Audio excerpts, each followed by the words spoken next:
Бізде бүгін курсант Нұрсәуле дейтін курсант. Бүгін 3-ші сабағы бізде парковканы үйреніп жатырмық. 2 күн қалада жүрдік. Бүгін соңғы сабағы уже бізде парковка, задний парковканы жасап жатырмық қазір біз. Міне машина рөлде өзі. Нөлмен келді, машина айдап көрмеген бұрын. Бірден қалаға шықтық. Міне қараңыздар, қалай айдап отыр уже. Қорқыныш ештеңе жоқ. Спокойно жасап отыр міне. Бір-екі рет көрсеттім, уже ары қарай өзі алып кетті міне. Парковкаға келген кезде міне машина кішкене парковкаға жақын келу керек. Парковкаға қарай мына бордюрға иығыңды келтіресің. Келгеннен кейін рөлді до конца оңға қарай бұртпайсың. Жайлап алға қарай жүресің. Алға қарай жүргенде сол жақтағы айнадан стоп болды. Мына бордюрдың бұрышы көріну керек сізге, бер жағындағы иығыңды келтірген. Көрінгеннен кейін аварийка жағасыз, скорості артқа саласыз, рөлді бұрасыз. Міне артқа қарай жүреді қазір.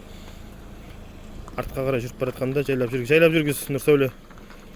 Жайлап жүреміз. Жайлап жүргенде лобовойға қарай отырамыз міне. Машина тіке тұрғанда тоқтаймыз. Плавно, стоп. Міне машина тіке тұр міне. Көрдіңдер, лобовойға қарайсыздар. Машина тіке тұрды дегенде уже тоқтайсыздар да, рөлді 2 рет бұрып, артқа қарай кіргізбейсіздер. Болды міне. Қараңыздаршы, міне қалай кіріп тұр машина дейді. Әдемі. Вот міне осылай кіргізесіздер машинаны парковкаға.